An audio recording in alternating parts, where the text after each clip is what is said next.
Amoter, ça c'est Ouais, le mot, amoter. amoter. C'est-à-dire que tu as grandi. Dans le mot, la honte. La honte. Tu amènes pas la honte sur ta famille, tu amènes pas la honte sur les gens que tu aimes. Tu n'es pas l'instrument qui amène le regard des gens. Et ça, c'est comment? C'est quel mot? C'est le mot amoter. Ma grand-mère me disait amoter. Pas faire ça.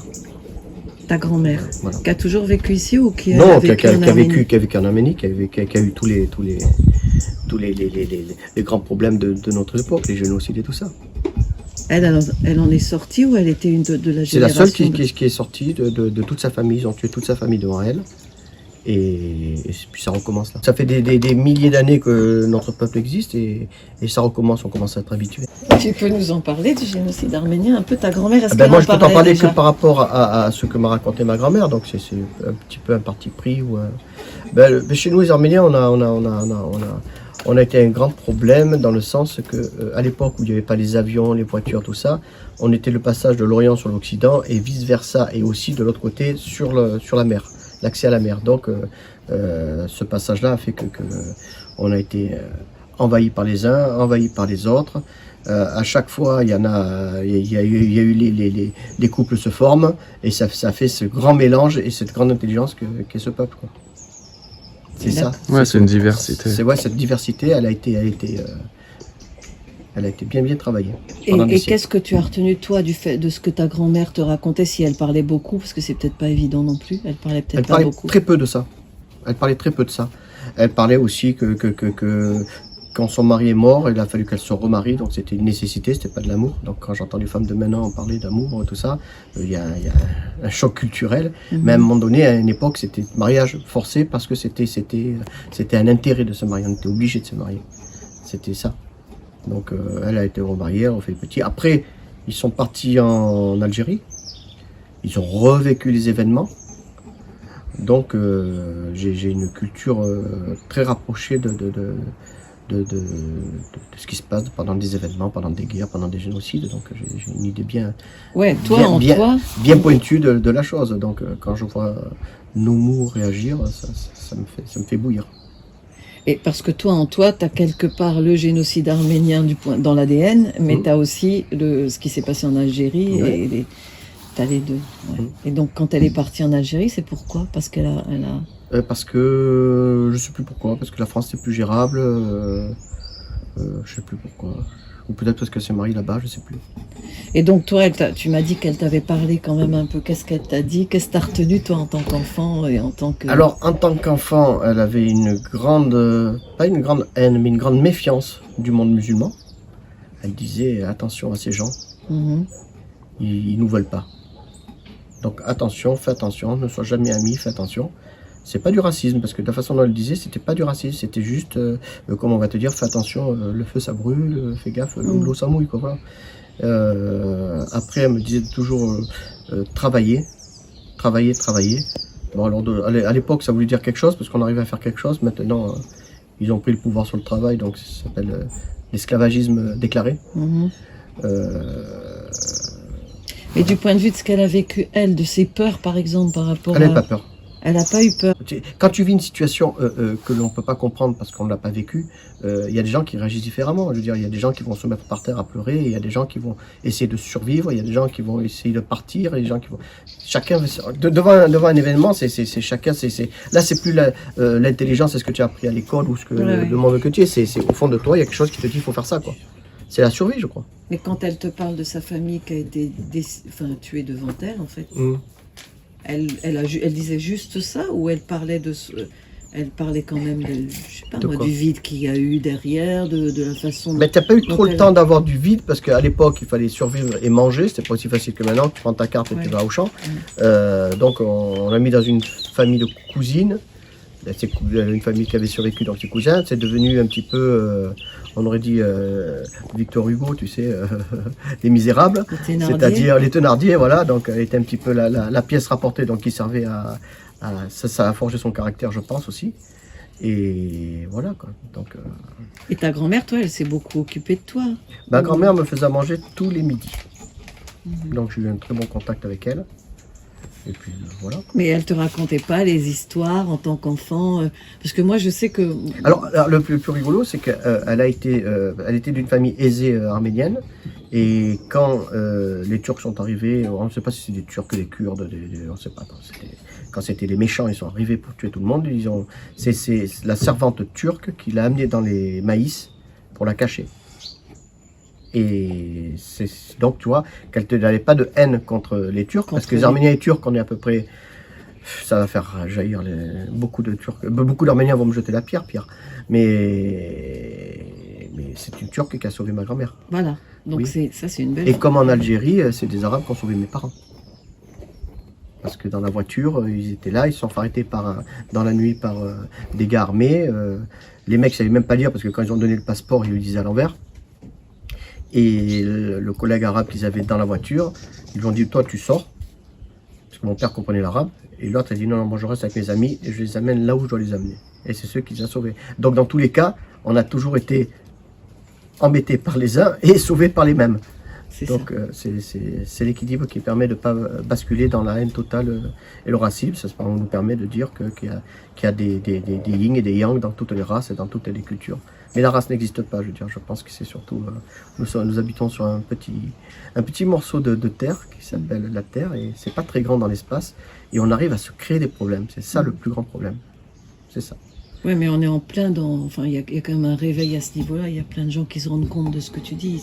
C'est la chanson Göttingen de Barbara. C'est plein de choses comme ça qui montrent que l'ennemi n'est pas vraiment ton ennemi. Ça se passe à un autre niveau. Alors, quoi. On a le droit d'être contre la guerre. Complètement. Moi, je crois pas que j'ai quelqu'un que je déteste plus qu'un autre. J'aime tout le monde. S'il faut mettre une claque à un gars, c'est parce que c'est une psychologie, c'est ouvrir ses chakras. Tu sais, la clacothérapie permet d'ouvrir d'un coup ses chakras et le mec comprend mieux les choses. Voilà, alors on a pris ça comme de la violence, alors que c'est pas de la violence, c'est juste expliquer avec des arguments un peu plus poussés le besoin de ça, mais après il n'y a pas de problème. Le grand problème, c'est l'obscurantisme de certains qui tiennent les gens, qui tiennent des masses dans des trucs complètement infâmes. Mais là où j'ai confiance, c'est que quand tu cultives la connerie, ça va vers l'infini, donc ça va leur claquer dans les doigts aussi. Donc voilà, c'est pas gênant qu'ils continuent à faire leur connerie. Quand je dis j'ai envie d'aller jeter un camion de pierre devant le consulat afghan, pourquoi? Parce qu'une fois qu'ils auront tué toutes leurs femmes, c'est con pour en plus reproduire, c'est de l'extinction massive mais inversée. Voilà. Donc le truc, on le prend mal, il dit mais encore tu veux jouer là-dessus. Il faut plaisanter de tout et il faut surtout appuyer le fait que les gens sont très cons. Et les très cons n'ont pas le droit de vivre, mais ce serait un génocide. Et on vivrait mieux sur la Terre. Tu vois, on prendrait moins de matières premières, parce que si on tue 90% des gens... Donc je suis en train de travailler sur le fait que si on prenait l'énergie des cons, on pourrait réchauffer le soleil. On aurait de l'énergie, pas besoin de solaire, pas besoin de rien. Quoi. Voilà, donc c'est ça. Et comment tu expliques qu'à l'heure actuelle, alors que la situation géopolitique est la même pour l'Arménie, ou il y a d'autres éléments qui... Rien ne change. Personne ne s'en occupe, tout le monde laisse se démerder. Ils se démerderont et ils y arriveront comme ils sont arrivés chaque fois. Pour les mêmes raisons. Là, disons que là, je pense que les Turcs cherchent à faire le grand empire. Comment s'appelle, Poutine essaye aussi de faire le grand empire, donc des vieux souvenirs, un peu comme les Juifs qui veulent leur terre parce qu'ils y étaient avant. Donc c'est toute une histoire de frontières et de grands problèmes qui vont se gérer, mais il y a une équipe qui va se faire et je pense que les Turcs ne peuvent pas gagner parce que Poutine a vraiment besoin de l'Arménie pour accéder à la mer. Donc géographiquement parlant, je pense qu'on a cette chance-là. D'accord. Maintenant, on va juste parler un peu, parce que le départ, c'est que tu m'as parlé de la chanson. On va parler un peu. Et la chanson, tu m'en parles très bien. Et moi, je voulais faire le lien avec les Arméniens qu'on voit, Charles Aznavour, etc., qui quand même sont des supports pour la chanson. Mais Charles Aznavour, il est comme ton fils. Le mot veut dire le mot. Voilà, on est dans l'étymologie même du mot. Donc c'est pour ça que c'est très bien compris. C'est quand tu essayes de jouer à tronquer les mots que tu comprends plus le sens d'une chanson. Mais quand tu dis un mot, c'est un mot. Les gens comprennent, même parce qu'on a été formé comme ça, à comprendre le mot. Et quand tu restes simple, tu parles à plus de gens que quand tu fais des chansons un peu plus compliquées. Et toi, tu m'as parlé de la chanson la première fois qu'on s'est rencontrés. Tu m'en as très bien parlé. Bon, on peut pas retrouver Les mots l'interview de ce jour-là, ce que tu as dit. on n'est pas au même niveau Mais- d'alcool peut-être, je ne sais Mais pas. est-ce que tu peux parler un peu toi de la chanson, quel rôle elle tient dans ta vie? Ben moi, Parce que- la chanson, pour moi, c'est un truc qui me fait travailler sur mes sensibilités. Ça me permet d'aller plus vite dans la découverte de certaines sensibilités, parce que des mecs sont déjà passés par là, donc je ne vais pas réinventer le fil à couper le beurre, c'est-à-dire que je suis un mec pragmatique, ça lui a servi à lui, il l'a sorti comme ça, peut-être ça peut me servir à moi, et je travaille là-dessus. Donc ça me permet c'est pas un travail, ça te permet de t'évader, de sortir de cette carcasse qui est notre corps. Qu'est-ce qu'il y a à dire de plus? Ça y est, je vous Rien, en ai c'est bouché tellement quoi. bien dit. Ah, Non, voilà. mais le fait que tu dises que les gars Je sont sens passés les par là et que du coup, la chanson devient un outil Mhm. à la fois récréatif et humain, quoi. Mais disons que le mec, il a fait un sentier. Tu vas pas faire le tien à côté. Tu vas prendre son sentier, et là où il s'est arrêté, tu vas aller plus loin en découvrant une autre chanson qui va te faire un autre chantier, qui va te faire aller encore plus loin. Le chanteur ou C'est un l'auteur. explorateur qui rentre dans un domaine, qui fait son sentier. Tu suis ce sentier sentimental, on va dire, de sensibilité. Et quand il s'arrête à son niveau de sensibilité, un autre, par une autre chanson, va en faire un autre, mais dans la même longueur d'onde. Donc tu vas suivre encore, et à un moment donné, c'est toi qui deviens l'explorateur, parce que quand tout le monde t'a dit tout ce que tu cherches, à un moment donné, il faut que toi, si tu es dans la recherche encore, tu continues à faire ton sentier qui servira à quelqu'un d'autre, en l'exprimant par des mots, par des chansons, par des actes, par une façon de vivre, par tout ça, quoi. Donc tu confirmes un petit peu quand même qu'il y a pas mal de chansons qui t'ont aidé à passer parfois dans la vie des... À relativiser. Ta grand-mère chantait? Non. Je pense qu'elle chante très faux. Non, je sais pas. Non, je crois pas. Donc c'est pas elle qui t'a transmis, par contre, cet amour de la chanson. Et ce qui m'a transmis l'amour de la chanson, je pense, c'est donc déjà une période, cette période des années 76-77, où les gens chantaient de l'amour. Et si tu es un petit peu réceptif à ça, parce que moi, mes chansons préférées, c'est pas forcément, on me dit que j'aime AC/DC, c'est vrai, j'adore AC/DC, mais j'aime bien beaucoup les chansons qui te rendent mélancolique. Tiens, ma femme d'amour, j'en parle. Mon cœur, en direct, je vais te couper, mais c'est pas la première fois, je l'avoue, c'est pas la première fois que je la coupe, mais je la rappelle après. Voilà. Et voilà. Mais la dernière chose finalement, parce que Christophe dit des choses intéressantes aussi, donc vous vivez, alors là c'est le côté, c'est les Algériens, en fait vous êtes les descendants des Pieds Noirs qui sont venus ici après la guerre d'Algérie. On est les descendants de l'échelle. Ouais. Ouais, et en fait vous continuez à vivre, on va pas dire où, mais c'est génial, vous continuez à vivre quand même comme, si je le dis c'est parce qu'on a aussi... On perpétue un mode de vie. Voilà. Un mode de vie, mais qui n'est pas forcément de l'Algérie. Chez nous, les Arméniens, on aime recevoir. Ouais. On se fait un plaisir de bien recevoir et d'honorer nos invités. Moi, j'ai eu des parents qui sont devenus pieds noirs par la force des choses. Ils ont toujours été les bras ouverts envers l'espèce humaine, même les animaux. On a des chiens, des chats, des tortues. Non, c'est une façon de vivre. On aime cette façon de vivre.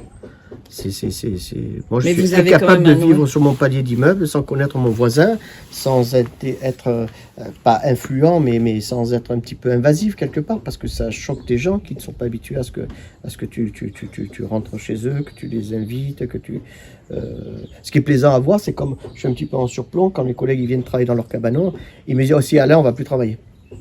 Parce qu'on va boire des cafés, parce qu'on va boire des ricards, très important. Les ricards, ça aide la chanson à mieux rentrer. Et c'est très important. Marseille, ça c'est Marseille. C'est obligatoire. Et voilà, quoi, c'est tout.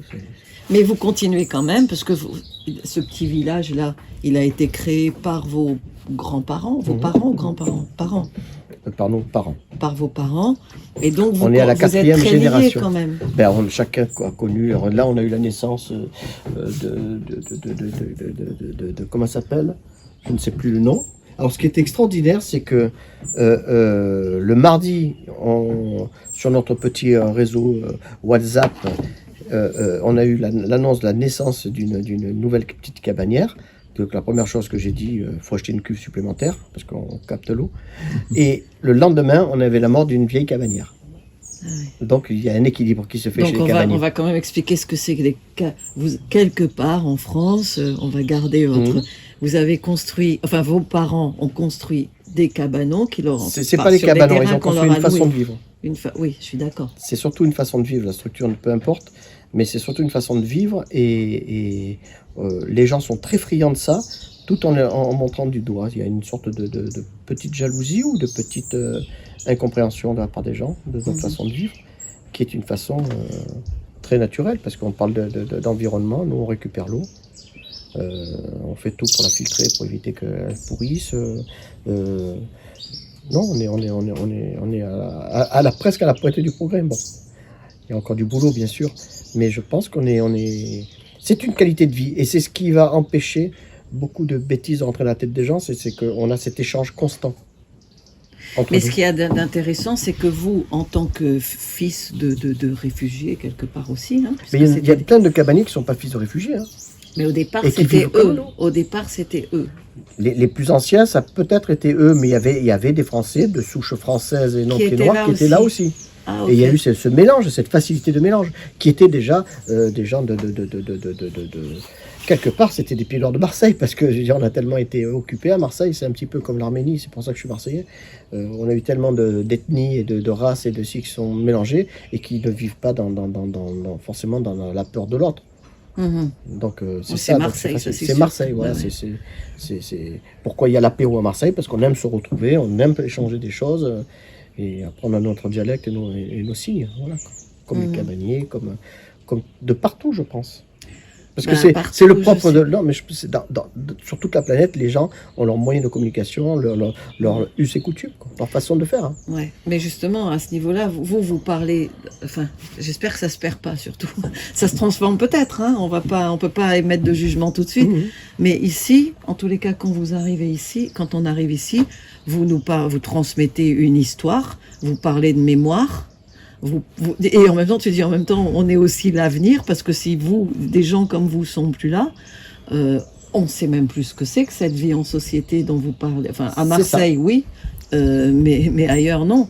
Moi, je viens d'un petit village en Bretagne où cette vie-là, elle n'existe plus. Vous la perpétuez. Parce qu'il s'agit, ce que je te parle, et c'est un Arménien qui te le dit, il s'agit de civilisation. La civilisation, c'est l'entraide entre les gens. C'est pas les frontières, c'est pas les clôtures.